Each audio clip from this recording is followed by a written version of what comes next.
Imagine that God created every kid with an individual box of potential.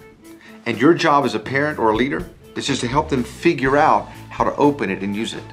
There's a tendency to just treat kids like they should wait before they can start discovering what's in their box, before they can do something that matters, to wait until they're grown up or until they're adults. Have you ever considered the possibility that some kids are paralyzed when they go off to college because they are expected all of a sudden to open their box and figure out who they are and what they can do? The point is, every kid needs a few adults in their life who can help them learn how to open their box, look inside, and tap into their God-given potential, and to start doing something significant right now, today.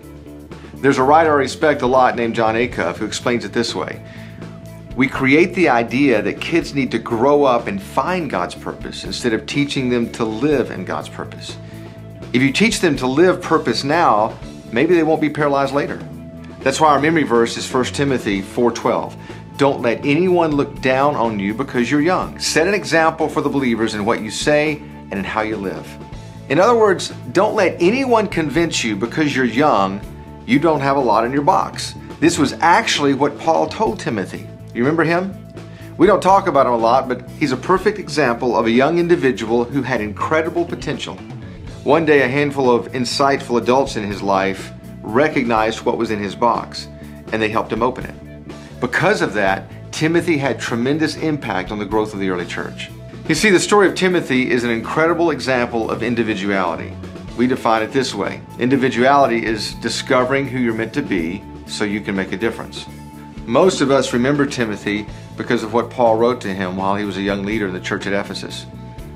But if you do a little digging in the book of Acts and you look at what we know about the journey of Paul, you can begin to piece together a pretty remarkable story about a young man who lived over 2,000 years ago, who discovered his unique God-given potential and did some pretty amazing things.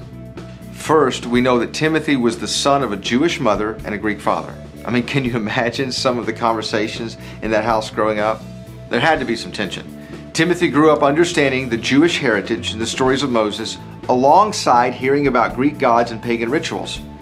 There was a unique heritage in his box that would position him to play a significant role in taking the gospel of Christ to a Gentile world. There were also some unique abilities in Timothy's box that people around him must have noticed. They were evidently so impressive that those who lived in his hometown mentioned him to Paul. Acts actually says when Paul returned to Lystra for a second visit, the people spoke well of Timothy. You get the sense that someone was saying, hey, check this guy out. There's just something about him. You see what they were doing? They were just doing what adult leaders should do, opening his box of potential and pointing it out to Paul so Paul could see it too, because then Paul decided to take Timothy on a missionary journey with him. I don't know this, but my guess is that Timothy never planned on being a missionary with Paul. I'm not even sure Timothy knew what a missionary was until he was on the road doing it. He would have probably never opened the box on his own. This is actually one of the most famous relationships in history. I mean, there was Abbott and Costello, Sonny and Cher, Paul and Timothy. Paul became Timothy's mentor. He helped Timothy understand how to lead a church. Paul and Timothy were actually in Ephesus together when the older missionary had to write a letter to the church at Corinth to resolve a conflict. It was then that Paul explained that we are all parts of one body. Everyone has a unique story and unique talents, but we can't live out our calling alone. We need each other. Timothy grew to realize that one of the greatest things in the box of his potential were his relationships with other Christians. Finally, after spending some time with Paul, traveling from city to city, preaching the news of the gospel, Timothy ended up back in Ephesus. And this time, he has some experience under his belt. Even as a young man, he's able to lead a significant church. The point is, there are some amazing things the next generation can do if the present generation will start helping them unpack and unlock their potential. In Timothy, people saw it. Paul saw it. The question is, when it comes to this generation, do you see it? Picture this. You're surrounded by kids walking into your environments and around your house carrying boxes. They just need your help to open them. Help them imagine how they can matter, how their unique heritage plus their talents plus others can be combined with God's purpose and story to do amazing things. Just picture what can happen if you open their box.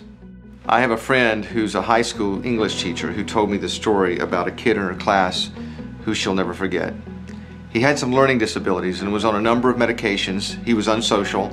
He always kept his head down, never participated in class, until she said one day she was reading a story that she couldn't believe he'd written. The story was just so good that she was just sure it couldn't be his work. When she brought him in, she came to discover that it was actually his writing. And after she told him that it was good and that he had a gift for writing like she'd never seen, the next thing she knew, he was bringing her stories after school, unassigned, just for feedback. This kid went on to start a writers club at the school and to start visiting writer circles at a local bookstore. He started performing better in school. He smiled more. He even became more socially connected. Now, today, he's a New York Times best-selling author. Okay, he's not a best-selling author. He might never make writing his profession, but when he started writing, he tapped into the way God made him. She opened his box and showed him one thing that he could put to use right now, and it changed the way he saw himself. It changed his story. This month, you have the opportunity to begin to do the same thing. You can open someone's box. You can help them see something inside that they can put to use right now. Maybe it's something about their story or some talent they may not know they have.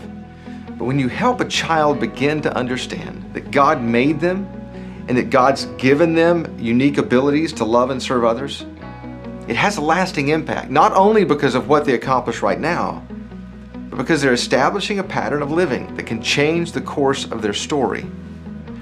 So that's your challenge this month. Find one kid, open one box. I know it's just one box. One individual kid's box. But what if you're called to open it?